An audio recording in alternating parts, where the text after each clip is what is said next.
just being, friends since we were kids, like that's something that I will always, appreciate.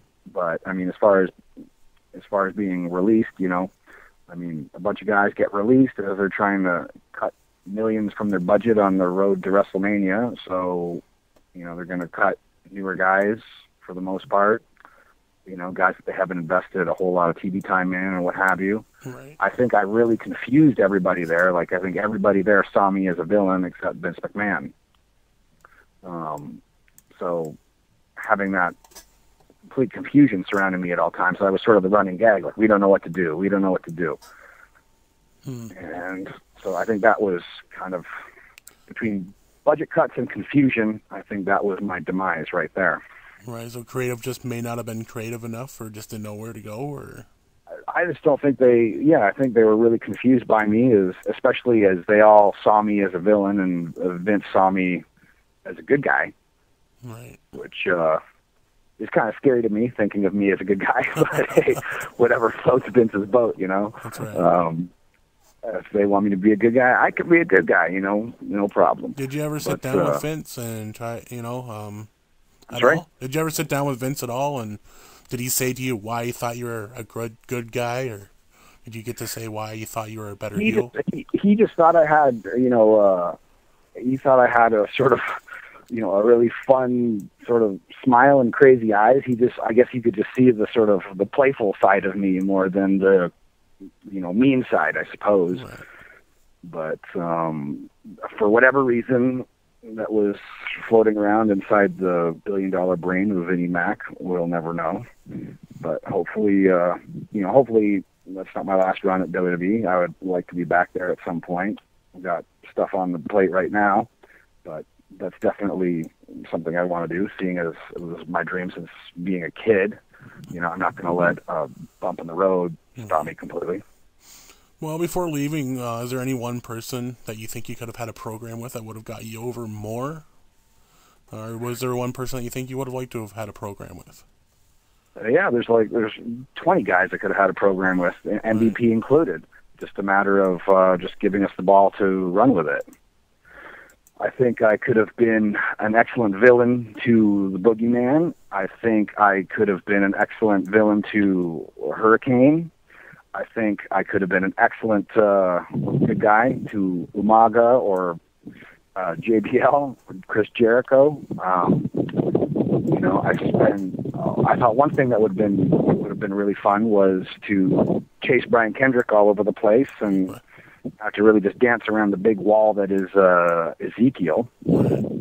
But I mean, I think the ideas and possibilities are endless. It's just a matter of if WWE wants to, get somebody the ball and run with it or not. Right. So hopefully I will be back at some point to run with that Be As All, and that will be peachy with me. Well, everybody seems to get their second or third chance, so I'm sure you'll get back there one day. Well, I mean, they've got a lot of guys there, that have been given second, third, fourth, fifth, sixth chances. I'm not bitter or anything, but I just don't think that I was ever even really given a chance. Right. I wasn't, as far as, in hindsight looking back, like my debut to me was not a debut. My debut was sort of something that was a catalyst just to continue the MVP storyline. I think, things can always be planned better, but I'm not going to say woulda, shoulda, coulda, which is much my doing as WWE's as anything. Every wrestler worth a damn wants to be as good and as popular and as successful as possible. So hopefully I will be back in WWE at some point. But at the same time, this does give me an opportunity to, wrestle different companies, gives me opportunity to, be a part of the Jim Rose Circus versus Jake the Snake tour, which I wouldn't be able to do if I was with WWE. Okay. I've always wanted to wrestle in Japan. I've always wanted to wrestle in Mexico. I'll be in Puerto Rico this weekend, which will be very, very cool.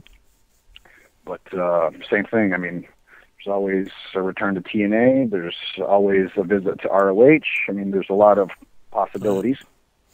Well, I was leading into our next question there. Leaving WWE, do you think TNA would be an option for you? Is that something you would pursue? It is something I would pursue, but I mean, I wouldn't be going there begging for scraps. If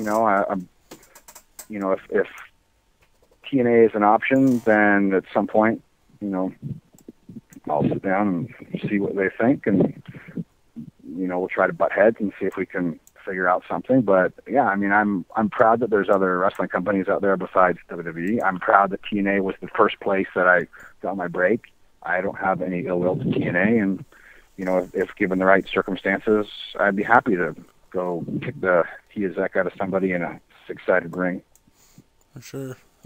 You've already touched on Jake the Snake and that the carnival coming up. What else is on your agenda? What are you going to do with your spare time?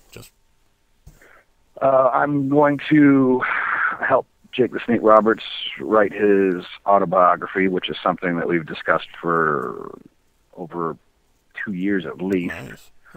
I might end up writing some more stuff myself. Before, early on in my wrestling career and before my wrestling career, I was a published author and artist, so I would really like to do some more of that.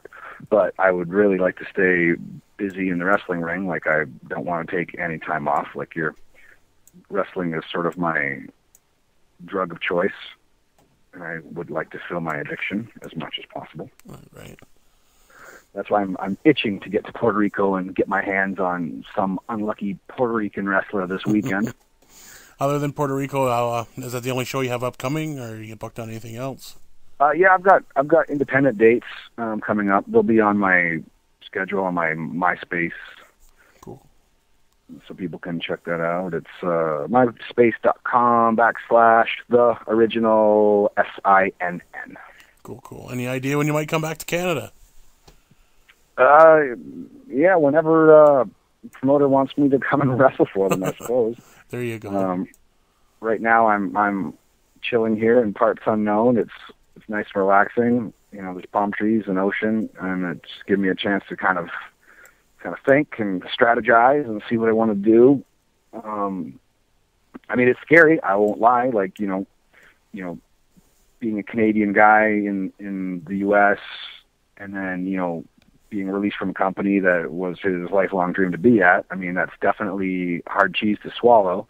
So figuring out a new strategy is taking up my time, but it's still, it's a definite adventure. Right. Definite, go ahead, sorry. Nope, go ahead. No, just basically it. Just saying, I mean, to see what's next is we're just going to have to sort of stay tuned.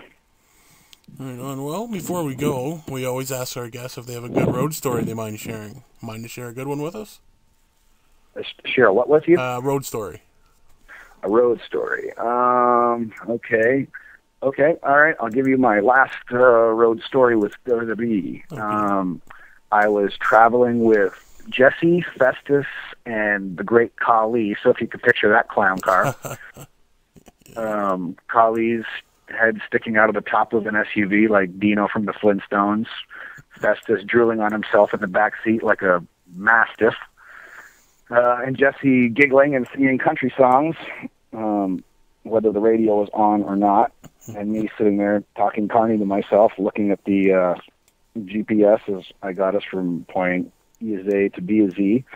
I remember we crossed a ferry boat on Lake Champlain going from New York to Vermont, and Lake Champlain is where I guess the American version of Loch Ness is kicking around.